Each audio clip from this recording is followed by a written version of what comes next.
Louis Thompson, the brilliant mind behind the wildly popular coffee chain Golden Brew, wasn't just a successful CEO, he was a man with a mission.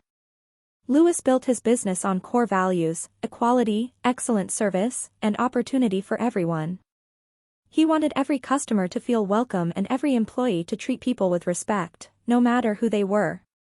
Despite his towering success, Louis never lost touch with the everyday experiences of his customers.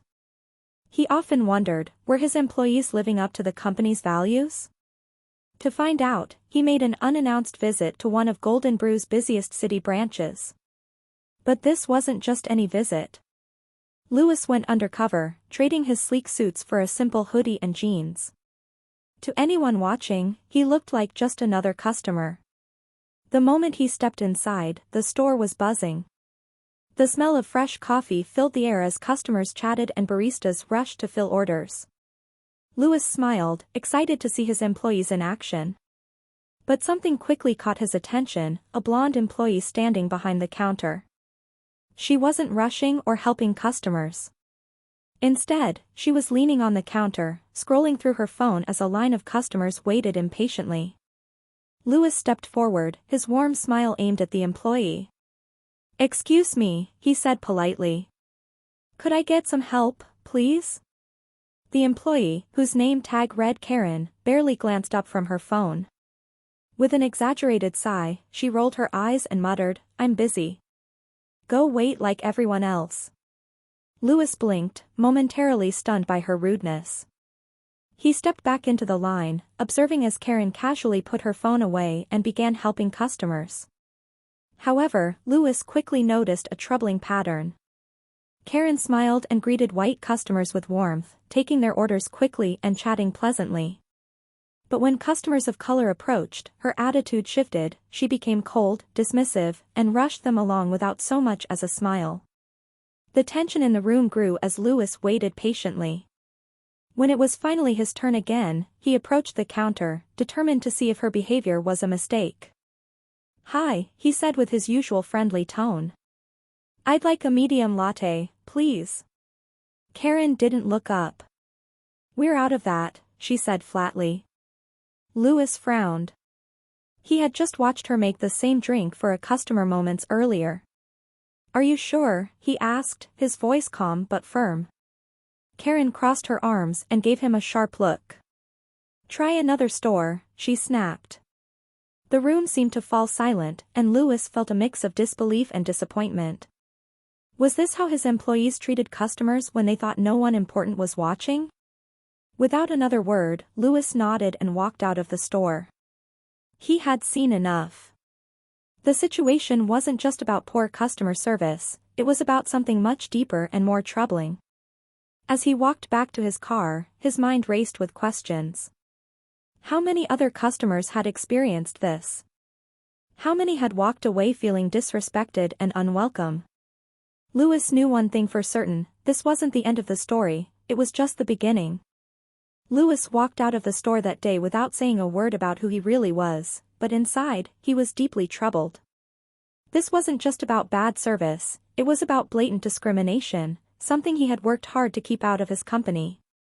Back at Golden Brew headquarters, Louis wasted no time diving into the matter. He pulled up customer feedback and employee reports from the city branch he had visited. What he found only added to his frustration. Complaints about rude service and unfair treatment kept popping up, many of them mentioning a blonde employee. Some customers even suggested they felt unwelcome because of their race. It didn't take long to connect the dots. Karen had a history of this behavior. Louis also discovered that Jessica, the store manager, hadn't filed any official reports. Determined to get to the bottom of it, he invited Jessica to a private meeting. At first, Jessica seemed hesitant. She admitted she had noticed Karen's behavior but hadn't said anything. "Karen's popular with some of the staff," she explained nervously. "If I called her out, I was worried it'd cause tension. I didn't want to make things worse." Louis listened carefully, his expression calm but serious. He assured Jessica that creating a fair and welcoming workplace was more important than avoiding conflict. He thanked her for her honesty but made it clear that allowing such behavior to continue wasn't acceptable. With Jessica's cooperation, Louis started planning his next move. 1 week later, Louis returned to the same Golden Brew branch. But this time, he wasn't in casual clothes. Dressed sharply in a tailored suit, he walked in with a small team of executives. The sight of them caused the store to fall silent. Customers paused mid-sip, and employees whispered nervously among themselves. Karen, oblivious to what was about to happen, was chatting with another employee when Louis called for a staff meeting. "Can I have everyone's attention, please?" he said, his voice steady but commanding. The staff gathered in the seating area, their faces a mix of curiosity and worry. Karen leaned against the counter, still scrolling on her phone, until she realized who was speaking. Her eyes widened, and she quickly tucked her phone into her pocket. "My name is Louis Thompson," he began, his tone firm. "I'm the CEO of Golden Brew." Gasps filled the room. As Karen froze, her face turned pale. Louis scanned the room, his gaze finally landing on her. "Last week, I visited this store undercover. I wanted to see how customers were treated." He locked eyes with Karen. "What I experienced was unacceptable. I was ignored, dismissed, and lied to. And from the complaints I've reviewed, I'm not the only one." Karen stammered, I didn't know it was you." Louis raised a hand to silence her. "It doesn't matter who I am. Every customer deserves respect, not just the ones you think are important." The room was tense, and Karen's usual confidence had vanished. She muttered weak excuses, but it was clear they wouldn't help her now. Louis finished with a message to the entire team. Golden Brew was built on the idea that everyone is welcome. This behavior has no place here, and it will not be tolerated. As Karen sat in stunned silence, Louis prepared to deliver the justice she had coming. This was more than a lesson for Karen, it was a statement to everyone about what his company stood for. Louis stood at the front of the room, looking at his employees with a firm yet calm expression. "Let me make one thing clear," he said, his voice steady. "Racism and poor service have no place at Golden Brew. Our mission is to create a welcoming environment for everyone, and that mission will not be compromised." The room was silent, all eyes on Louis. Then he turned his attention to Karen, who was nervously fidgeting with her name tag. "Karen, your behavior last week and the complaints I reviewed show a clear pattern of disrespect and discrimination. That is unacceptable, and I cannot allow it to continue." Karen's face turned pale. "Wait," she stammered. "I can change. It won't happen again, I swear." But Louis shook his head. "I gave you the chance to do the right thing with every customer you've served. You chose not to. Effective immediately, you're no longer employed at Golden Brew."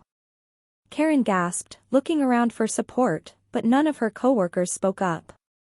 Louis continued, addressing Jessica, the store manager.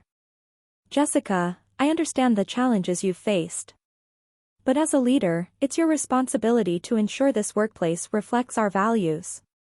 I'm giving you the tools to succeed." Jessica nodded, relief and determination in her eyes. Louis explained that she would receive additional training on team management and leadership, along with company-wide support to ensure the store became a positive space for everyone. He then announced the sweeping change across all Golden Brew locations. "Starting today, we're implementing mandatory diversity and inclusion training for every employee. These sessions will focus on treating every customer with respect and ensuring that Golden Brew remains a space where everyone feels welcome. We will not wait for problems to arise, we will address them proactively." Word of the incident quickly spread, thanks to a few customers who had witnessed the confrontation and shared the story online. Social media exploded with posts applauding Louis for taking swift and decisive action against discrimination. Comments flooded in from people who admired his leadership and praised Golden Brew for standing up for its values. The changes Louis implemented began to make a difference almost immediately. Customers noticed the improved atmosphere at the coffee shop, and many expressed their gratitude to the staff. The local community, once wary of the branch, began returning in greater numbers, and business flourished.